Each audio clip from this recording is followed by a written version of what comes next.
Hello and welcome. I'm Leigh-Ann Gerrans and you're watching W News, broadcasting live from the Al Arabiya studios. These are our top stories. President Trump gets a royal welcome in Japan ahead of meeting Prime Minister Sanai Kataichi.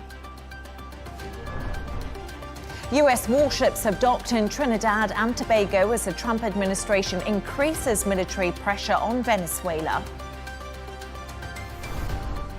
President Volodymyr Zelensky has said he's working on a ceasefire plan with Ukraine's allies in the next 10 days.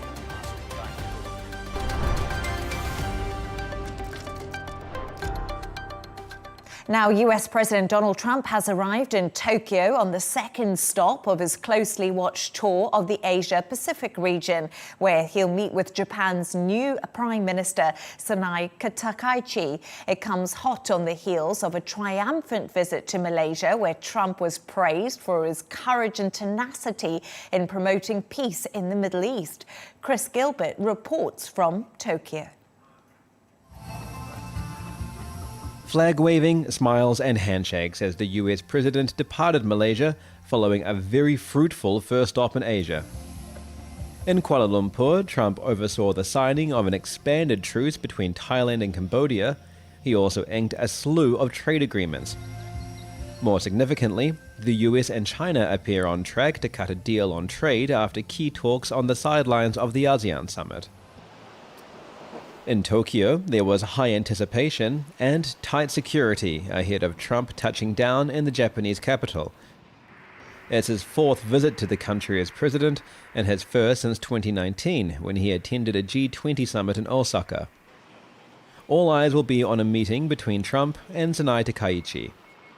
I think Takaichi will keep asserting herself. In a way, it's kind of systematic, so I have a feeling that things might get a bit serious. Trump's previously expressed hope he'll form a fantastic relationship with Takaichi. In what's seen as a key diplomatic test for Japan's new Prime Minister, Sanai Takaichi is expected to urge President Trump to reaffirm the US and Japan security alliance and strengthen Tokyo's oversight of funds that Japan has agreed to invest in the United States. Tokyo has pledged to put $550 billion to fund American projects as part of a deal to ensure Washington limits tariffs on Japanese exports. But there's concern about how much control Trump has over how the money is spent. Japanese officials turned on the charm offensive as Air Force One arrived. Trump's first port of call was at the Imperial Palace, where he was greeted by Emperor Naruhito. There were more smiles and handshakes. The two men also met 6 years ago. The emperor's role is purely symbolic, but it could help set the tone for talks the following day, when Takaichi hopes she can strike a balance between maintaining ties and asserting her leadership on the world stage. Chris Gilbert, Al Arabiya English, Tokyo. We can now go and join Chris live, and he's in Tokyo. Chris, great to have you on the show. Thank you for joining us. You just outlined there what Trump's been up to, and he's hailed the great friendship between Japan and the US as he does arrive in Tokyo. The US president, like you said, got the royal welcome in Japan. What can we expect from his visit? Well, he has met the Emperor Naruhito already, as I outlined, and on Tuesday morning, he's set to meet with Sanai Takaichi, the new Prime Minister, barely a week into the job. And here she will be sitting down with Donald Trump. And in the afternoon on Tuesday, he's going to visit the Yokosuka military base, one of the largest U.S. military bases in the Tokyo region, to address the troops there. But the attention really is on the meeting between him and Sanai Takaichi, because this is imperative for her to make a very strong impression which lasts with the US president. We know that he builds relationships based on personality. He did so with Shinzo Abe, the former Japanese prime minister, who Takaichi has modeled herself on, especially when it comes to policy. Abe and Trump had a very strong, close relationship, and she's going to be hoping the same. Her policies align with the US. She's very assertive on defense. She wants to increase defense spending even further than it currently is being increased. There is talk about Japan making a new generation of propulsion systems of submarines, meaning it may euphemistically generate nuclear-powered submarines here. And so it is looking again to become the spearhead of American foreign policy in the region, as well as improving the trade relationship between the two countries as well in the era of US tariffs. So there's a lot at stake, especially for Takaichi and her popularity domestically. Yeah, absolutely. The first test in just a week, as you said. Japan's new leader is an arch conservative, and as you mentioned there, an ally of the former Prime Minister Shinzo Abe. Trump and Abe had such a close relationship, like you just said. So is this a positive signal for possible deals between the two countries and closer ties? Well, she is going to be hoping that some of that Abe magic has rubbed off on her, and she will definitely be using that to her advantage in her first meeting with Trump in the morning. A number of political scientists and experts I've been speaking to are really expecting her to lean into the fact that she was very close to Abe, that she has modeled herself on her, even a protege of her.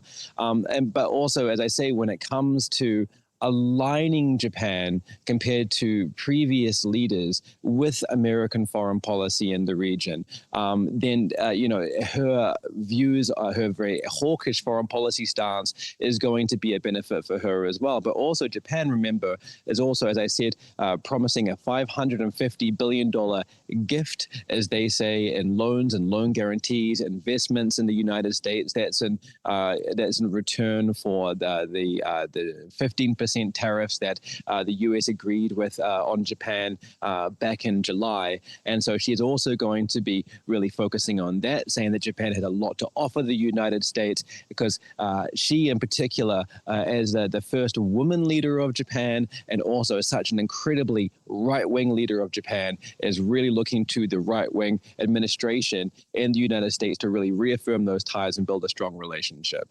Yeah, absolutely. And Trump is on the second leg of his Asian tour, but he was in Malaysia where his dancing was a major hit. But what else did he achieve? Well, he's taking enormous credit for what he is calling the Thailand-Cambodia Peace Accord, which was signed while he was there in Malaysia on the sidelines of the ASEAN summit. Now, if you ask officials from Thailand and Cambodia, they have a slightly more muted take on this, saying it's less of a peace accord and more of a pathway to peace. They acknowledge, especially the Thai officials, that Trump has been instrumental in making this come about and placing pressure for a ceasefire back in July after 5 days of border clashes. But the fact of the matter is that the border disputes between these two countries still remain, and that hasn't gone away with the signing of a document. The other major takeaway is the preliminary talks between trade officials between the US and China in anticipation for a potential meeting between Trump and Xi Jinping, possibly later this week. Chris Gilbert, it was brilliant to talk to you. Thank you so much for all your insights there from Tokyo for us. For more on this, I'm joined from London by Economist Laurie Laird. Laurie, we were just talking there, as we were discussing, Trump is, of course, on his Asian tour, and global stocks are surging on US-China trade optimism. Rubio and China's foreign minister have held a phone call. So do you think this optimism is actually warranted? Oh, Leigh-Ann, who knows? We have had this conversation in so many forms over so many times. The market seems to believe that there is ample reason to buy not only U.S. stocks. We're into record territory for the main U.S. indices. Japanese stocks closed at a record high today. Chinese stocks are surging. Europe has lagged a little bit, but still up on the day. Is this optimism warranted? This trade, the contours of the trade deal that looks like it's coming to be between China and the U.S. is pretty thin gruel. There's enough there for both leaders to unwave, documents with a flourish and say that they've got the better of their opponent and they have, averted trade Armageddon for a short period of time. But the deal that seems to be taking shape looks like China will roll back its threat to essentially withhold rare earth minerals from the rest of the world. In return, the U.S. will back off its threat to put 100% tariffs on Chinese imports and maybe convince the Chinese to buy some soybeans from U.S. farmers. As an aside, Leigh-Ann, remarkably, the U.S. sells more in value terms soybeans to the U.S. than it does any other product, including aircraft engines, semiconductors. So it's a pretty big export for the U.S. But this deal that's coming to be doesn't address any of the big fundamental differences between the world's two biggest economies. And keep in mind, what we're hearing from the Chinese side is coming from the mouth of Scott Bessent, the U.S. Treasury Secretary. We haven't heard anything from the Chinese side about how these negotiations are going, but markets seem to like it. I think the biggest factor coming up this week for the markets, though, will be a slew of tech earnings tomorrow and Wednesday. We'll see earnings from Microsoft, Amazon, Apple, Meta, and this will give us the sense of whether this AI dream, this AI paradigm where AI, all of this investment in AI is going to change the world and make us all a whole lot of money. And I think we may get some sense from these earnings whether that paradigm is in fact bearing out. Yeah, absolutely. And I love to watch those tech earnings because the markets always do something very interesting, especially the NASDAQ. But one thing, Laurie, the Chinese foreign minister was talking, and he did say Xi and Trump do respect each other. So a little bit of optimism ahead of that meeting between both of them. But let's just move on to another story now. And this is a really interesting one. For the first time this century, the US government's debt burden is on track to exceed levels in both Italy and Greece. What does the IMF forecast actually show here? And is this a real big concern? It's crazy stuff, isn't it? Remember, it hasn't been that long, Leigh-Ann, that we were all talking about Greece debt levels. Was Greece going to fall out of the euro? Greece and Italy were such the problem children, not just of Europe, but of the world economy. Now we have the IMF saying that U.S. debt is on track to exceed 143% of national income over the next 7 years or so. That's way above Greece. That's way above Italy. Utterly remarkable stuff. And it means that the U.S. is now paying more to service its debt. So its debt interest is more than it spends on defense, which is utterly, it's hard to get your head around that. But in answer to, is it a problem? At the moment, not yet. The U.S. can still borrow for 10 years at a rate of about 4%. Now, that's a lot higher than we saw during the great financial crisis, than we saw during the pandemic. But historically, that's still a pretty low borrowing rate. And the reason for this is because the dollar remains the global reserve currency. People, central banks, countries want to hold dollars. They pay for stuff in dollars. And when they hold, they don't just hold dollars, they also hold things that are denominated in dollars, like treasury bonds, treasury bills. It's quite fashionable right now to talk about whether the dollar will continue to be the world's reserve currency because of this U.S. debt, because of the erratic policy making coming out of the U.S. I don't see any risk of the dollar being deposed anytime soon. So the U.S. will continue to enjoy that exorbitant privilege for quite a while longer.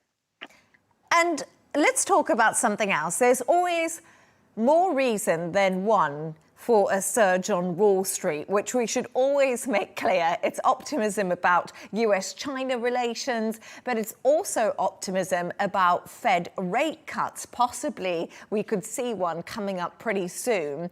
What's your feeling on this? Because I know you and I have spoken before so many times about the tension between Jerome Powell and Donald Trump. Donald Trump obviously wants more cuts from the Fed. So will Jerome Powell make him happy, do you think?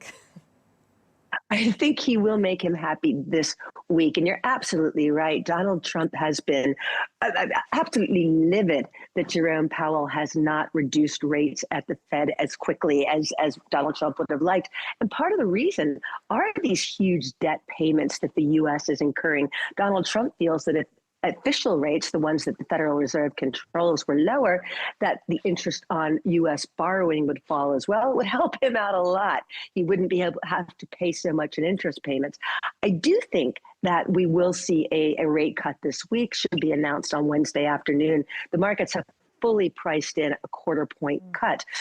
Question is, and I'm so glad you're going to give me a little bit of space on my soapbox here. The question is, right now, is the Fed going to cut? Yeah, I think they are. Bigger question to my mind is, should the Fed be cutting rates? Does the U.S. economy need another rate cut? Inflation it's not rising anymore. That's true. We seem stuck at about 3%. We had some inflation data last Friday, delayed inflation data, because we're not getting any economic data out of the U.S. because the government is shut down. Inflation's not rising, but it's still at 3%, Leigh-Ann. That's way above that 2% target that the Fed is meant to chase. Do we really need to see a rate cut with inflation stuck at 3%? It's true that we're not seeing at the moment a big tariff effect, and that's surprising. It's surprising to me. It's surprising to a lot of other people. And I went through those inflation data last week at to a granular level. We're not seeing increasing price on things coming from China. No real increase in things like electronic equipment, apparel, things that the U.S. really depends on China to buy. Most of the inflation we're seeing is domestically oriented, generated, rents, food prices. Nonetheless, it's higher than 2%. Is it risky to cut rates? I think it may well be. The Fed's argument is that the jobs market is slowing, but we really don't know. Let's go back to this lack of data. We haven't seen employment data since the end of the end of August. So we don't have a great sense of what's happening with employment. And who knows when we're going to get that official data, because there doesn't seem to be any end to this government shutdown. And I think that's a big question right now. Where will inflation in the US go? Is it sticky? Or someone once described inflation to me as like toothpaste. Once it's out, you can't get it back in. So I guess it's just a case of waiting to see what happens in the long run. Absolutely. And I think, Leigh-Ann, I'm sorry to cut in there, but you've made such an important point.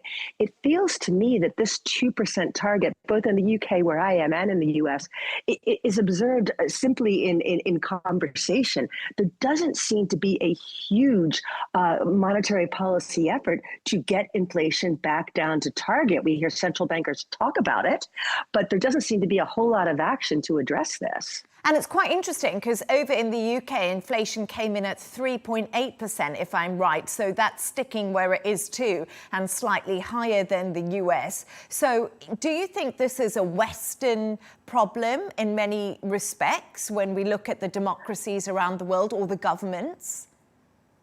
Excellent question. And we aren't seeing it in Europe. Europe has got inflation down to its 2% target. And we have the European Central Bank meeting later in the week. We expect no change because inflation is quite well behaved. But we really are seeing some problems in the US and in the UK. And the problem becomes that when people come to expect higher inflation, they ask for higher wages to address the inflation. And then we have a vicious circle.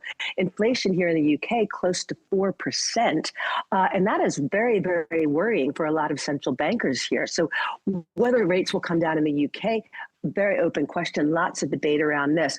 One of the big problems is food prices, and food price inflation is particularly pernicious because people notice it, right? You notice if ground beef is rising in price because you buy it all the time. If prices of televisions, computers are rising, you don't notice it so much because you don't buy one a week.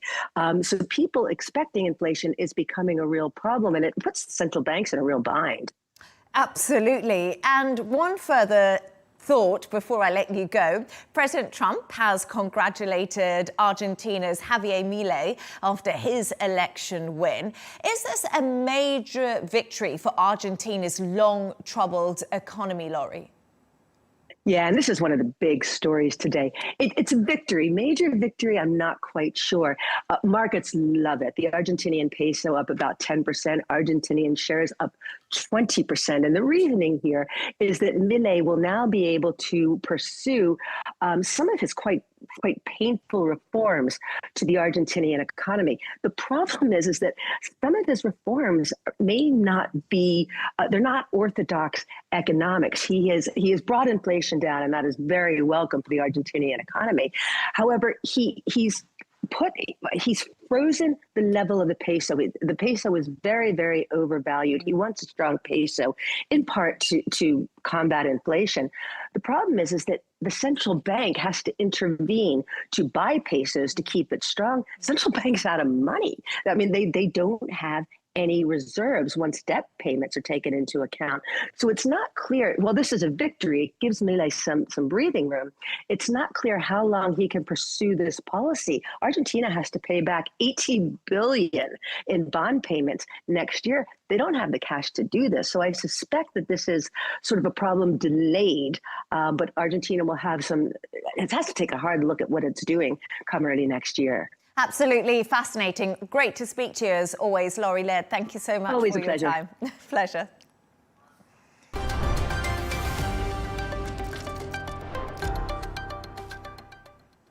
US warships have docked in Trinidad and Tobago as the Trump administration increases military pressure on Venezuela and its president, Nicolas Maduro. It comes as Trump accused Maduro of being the leader of the organized crime gang Chendaragua, and after the US military carried out 3 more strikes on alleged drug cartel boats in the Caribbean and Eastern Pacific Ocean last week.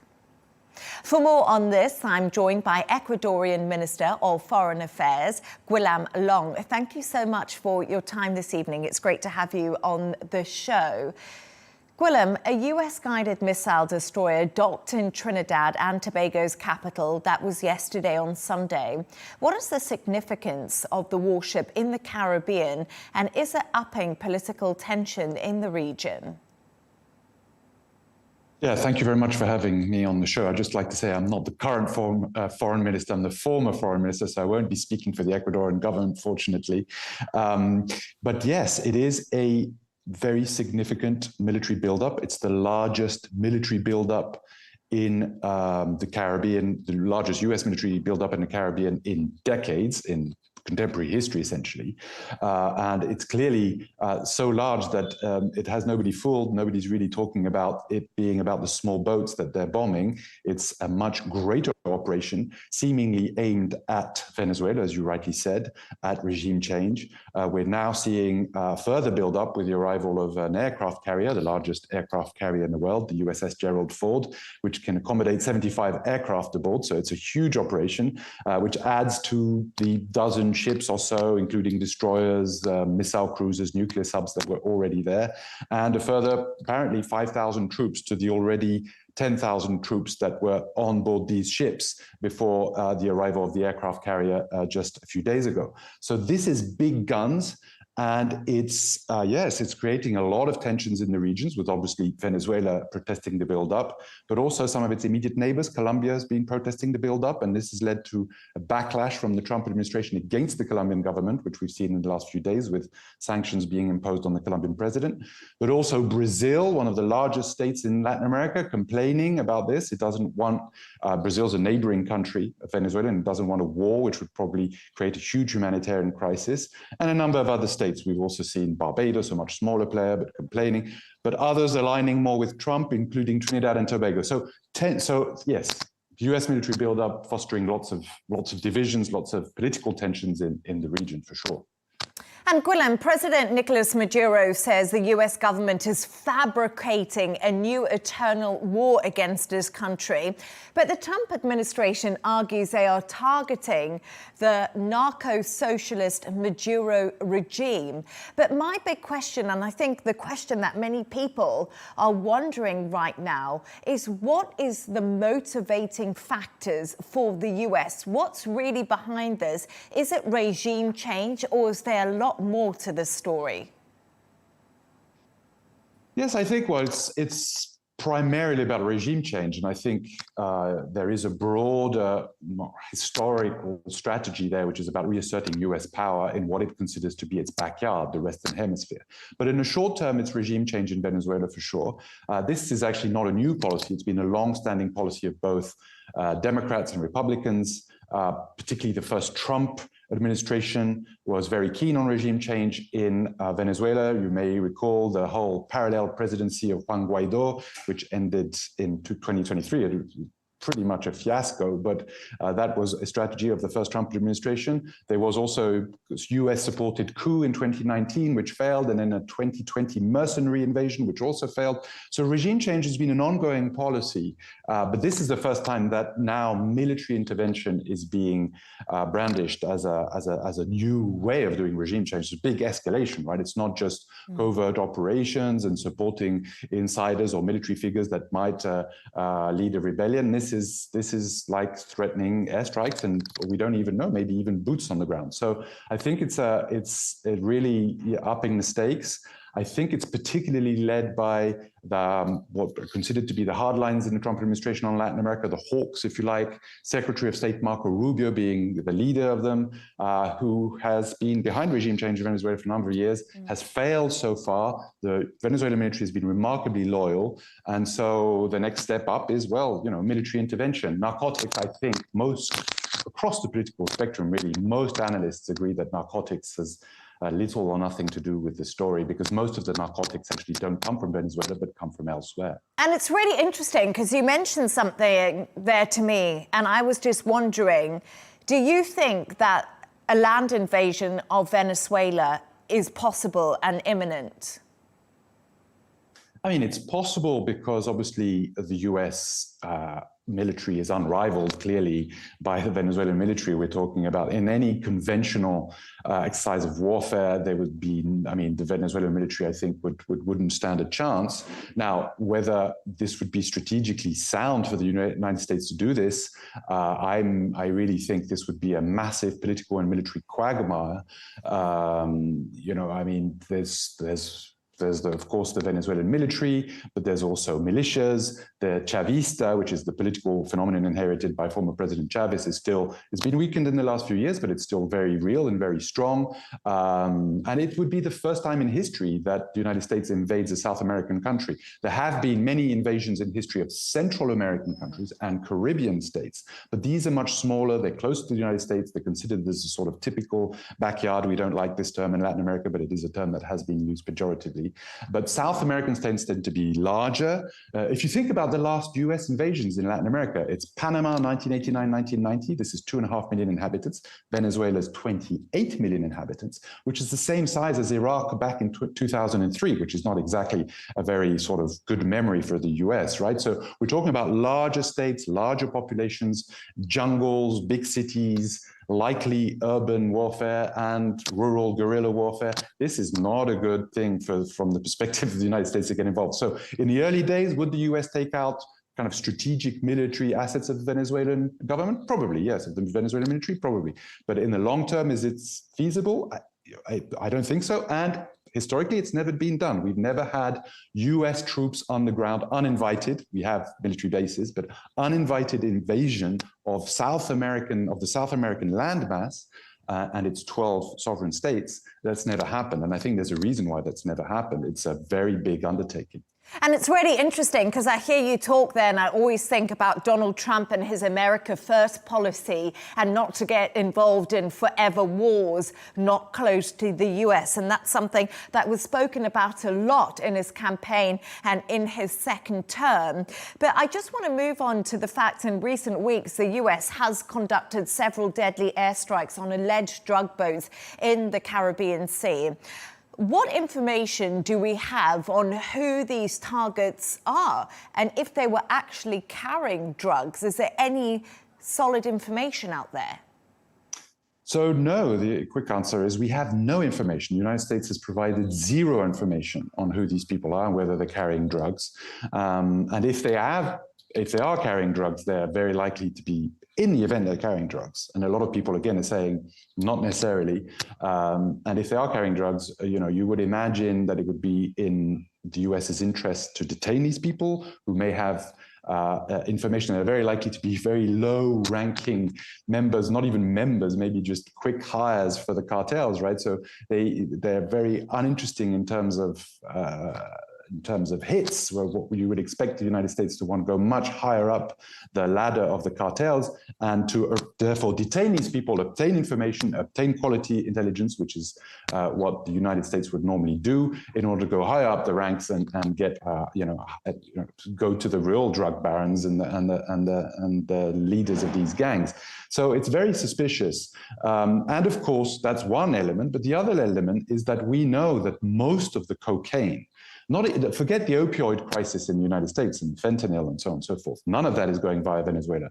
But most of the cocaine is also not going via Venezuela. There is some, undoubtedly, cocaine that is transiting through Venezuela.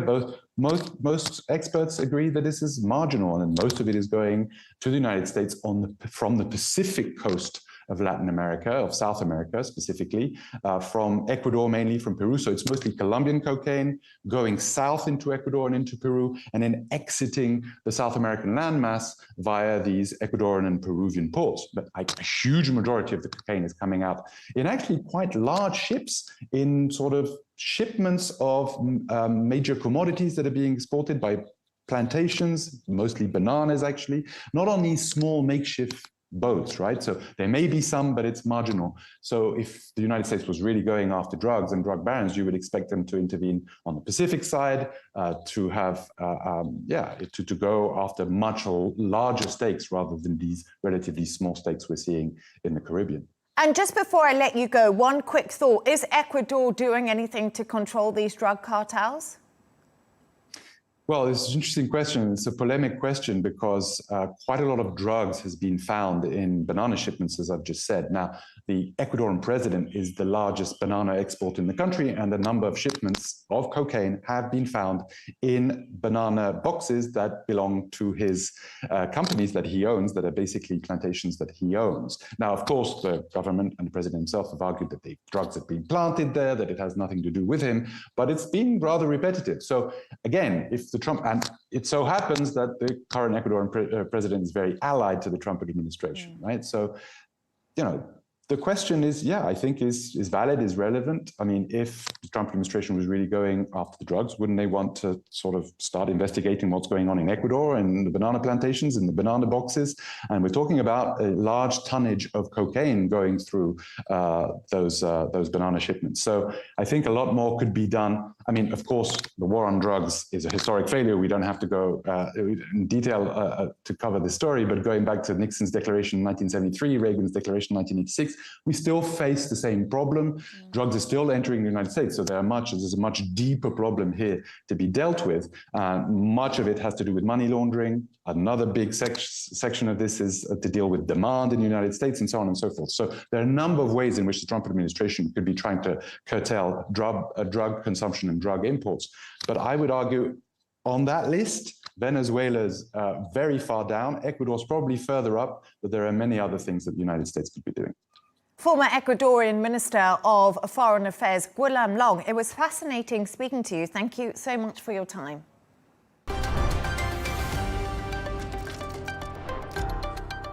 President Volodymyr Zelensky has said he's working on a ceasefire plan with Ukraine's allies in the next 10 days. It comes as President Trump reacted to the news that Russia has tested a nuclear-powered cruise missile.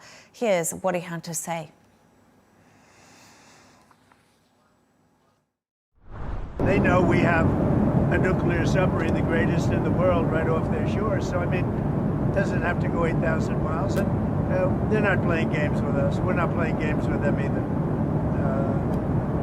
We test missiles all the time, but, we do have a submarine, a nuclear submarine.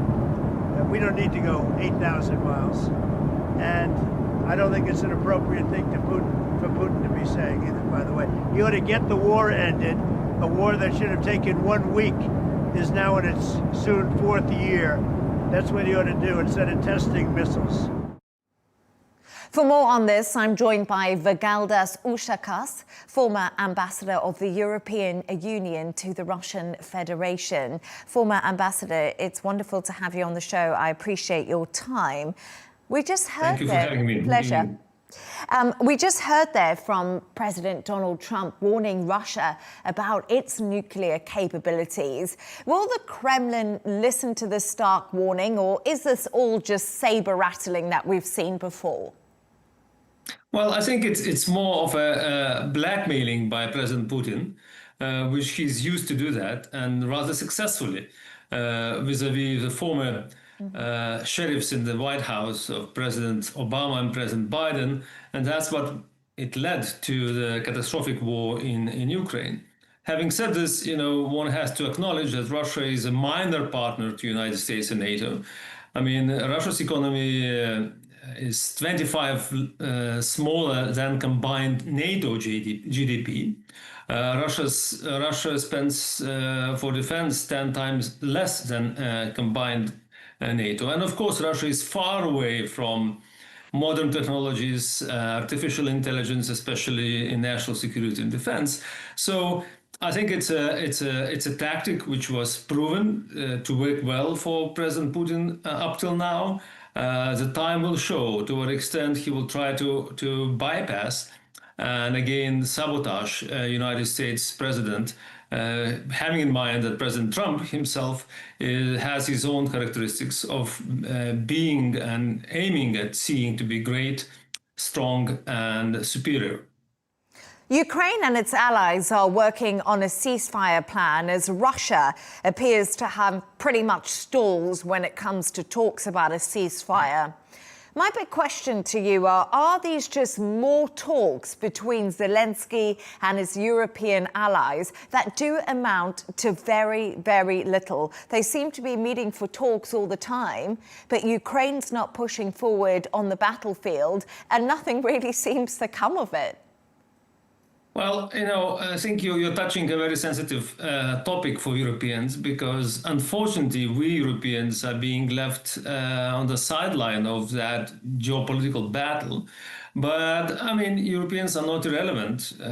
We, as European Union, together with the United Kingdom, we provide as much support, even more support as of now, to Ukraine than the United States. European Union's GDP is, much higher than Russia, and I think the commitment to Ukraine is much stronger than, for example, what happened with the collapse of Afghanistan. So one should not underestimate Europe's might, but it will take some time. In any event, those talks between Zelensky and European leaders are about how to provide a security plan for Ukraine when a ceasefire will be accomplished, where Europeans will take a lead, while Americans will be supporting with their own intelligence and air support in the future. Do European politicians lack coordination? Is that the problem here as Moscow prepares for war with NATO? We've seen Russian airplanes and warplanes in NATO territory. We've seen a lot of provocation, but nothing's really happened. Is NATO and European countries coordinated? Absolutely. Europeans and NATO are staying in a very close relationship, both within European continent and with Americans. Having said this, however, for far too long, the Western world in general have been pursuing this correctness in international relations based on the rules of law and, attributing everything to the rule of law, international-based system. Now, with Putin breaking those laws, I think it's about time to leave aside that political correctness and to take much tougher measures, not only through sanctions, but also through greater support to Ukraine when it comes to the long-range weapons. So you think Tomahawk missiles should be supplied by the US? Absolutely so. From my point of view, there is no silver bullet which would resolve the conflict. It will require a comprehensive approach of continuous and increasing sanctions, that the pain would be felt for the Russian economy. It will require also, diplomatic efforts, and it will require military efforts to continue extending support for Ukraine. If you look now to the time scale of that conflict, it's already soon we're going to see longer period Russia trying to fight Ukraine than what the Soviet Union was fighting during the Second World War, and with such a little accomplishment. I think it's about time that Russians will start asking themselves, what the hell is going on? I mean, it's going to be 4 years in spring of next year, and Russia is not winning, and it will not win as long as the West will continue to support Ukrainian determination to stand for their own freedom and independence. And just a quick thought before I let you go. I only have 60 seconds. Should Europe stop buying Russian oil? Not at all. I mean, Europe should refute from any entertainment of buying Russian oil or buying Russian gas or trying to think about the reconstitution of the Nord Stream 2. So we have to retain strong sanctions. We have to support Ukraine militarily, but we also have to talk to the Russians, what the President Trump is trying to do. Very interesting to speak to you. I really appreciate your time. Vigaldas Ušakas, thank you so much for speaking to me.